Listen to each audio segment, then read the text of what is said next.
Hi, welcome to my channel. Today I'll be making Nigerian stew, a rich, flavorful and much loved dish found in so many Nigerian homes. It's one of those meals that's always good to have ready in your fridge or freezer because it comes really handy. Who agrees with me on that? Yes, this stew is incredibly versatile. You can enjoy it with rice, yam, plantain, and bread. The list goes on and on. It's that kind of dish that brings everything together and instantly makes any meal feel complete. Yes, my kids love stew so much. In today's video, I will walk you through how I prepared this delicious Nigerian stew step by step, while sharing tips along the way that help bring out the best flavor. Whether you are new to cooking or just looking for a fresh twist, you are in the right place. So let's get started as we make this delicious dish. All washed and ready to be blended and boiled. I don't add water when blending. The tomatoes already have enough water in them. I blend in batches. Here is the first batch, and here I have added the final batch. I'm going to leave it to boil until the water dries before proceeding to cook the stew. I don't blend onions in my tomatoes when making stew. Rather, I like to fry the onions in the oil before adding the blended tomato mix. In that way, it releases its natural flavor, which is a game changer. I use lots of onions in seasoning the protein too, and also lots of onions when frying in the oil. I leave it to caramelize to have that natural sweetness. It's so good. While it's boiling, let's season our protein. I will be using chicken to make the stew. As you can see, the chicken is thoroughly washed. Add in the mixed dried herbs, seasoning powder, dried shallots, crushed ginger, fresh basil, thyme, rosemary leaves, garlic powder. I also use fresh one too, and curry powder. Detailed recipe of how to make the perfect chicken stock can be found on our channel. Please go ahead and watch it if you haven't. Check out my previous video. The measurement of the different ingredients used can also be found there. Yeah.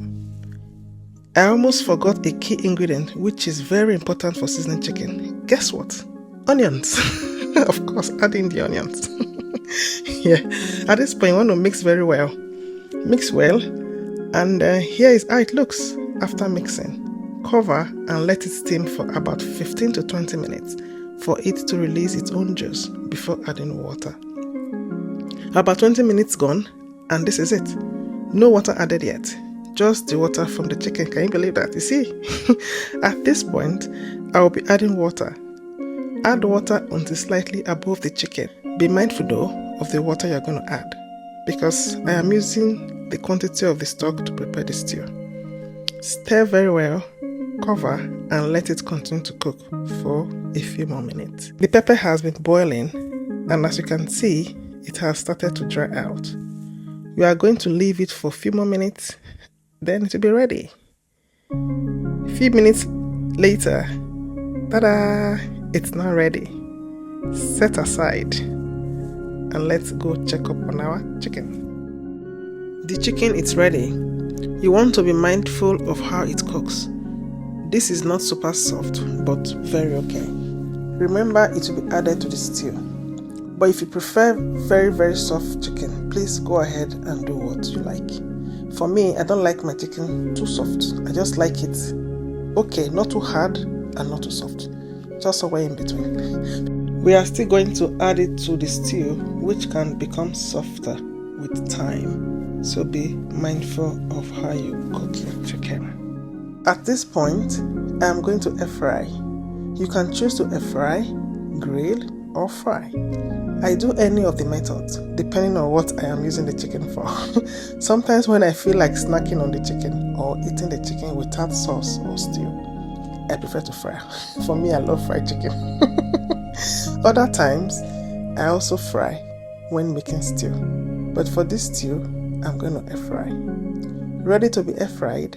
My oven has an air fry function, which I mostly use due to its size. while I use my other air fryer for smaller quantities. Yes. Here is the stock, very rich and flavorful. I am going to sieve it to get rid of the particles. As you can see, the stock is not so much. Depending on how thick you want your stew, feel free to adjust the quantity of the water added to the chicken. If you like the consistency of this stew at the end, you can stick to the quantity of water that I used. This is the leftover particles after sieving. It's time to make our stew. Here are the ingredients we'll be using.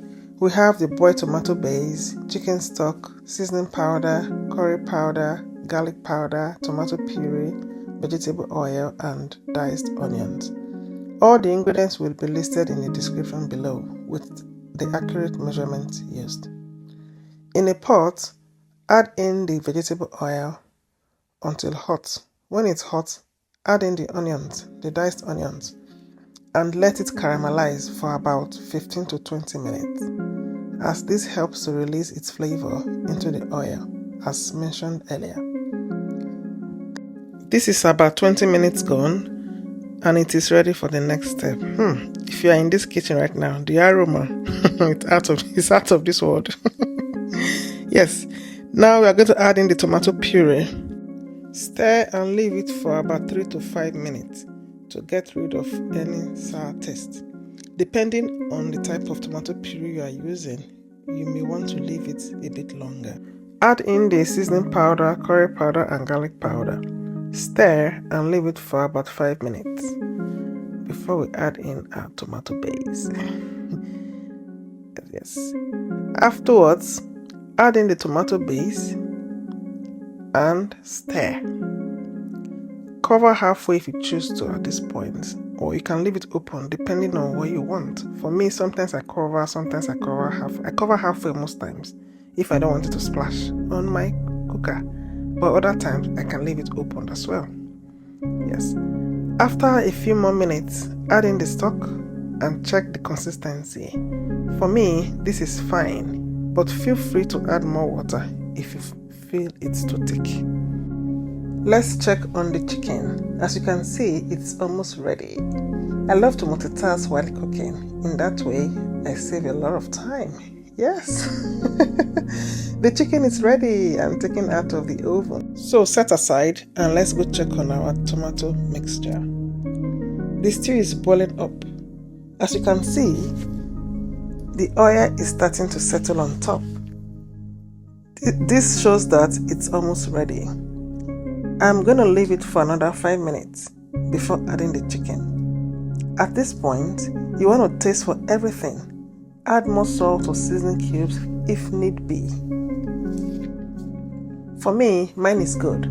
Remember, the flavor from the chicken is still going to release into the stew, so be mindful of this additional seasoning you may want to add. The stew is ready. I'll add in the chicken and allow it to boil for a few more minutes. Ta-da! Here is the final look of the stew. Chicken stew ready! This can be served with rice, yam, plantain, potatoes, bread, just name it. Will you be trying this recipe? Please let me know in the comment section. Thank you for watching. Don't forget to like, share, comment, subscribe, and click on the notification bell so you don't miss out on our latest videos. See you in my next video. Thank you. Bye.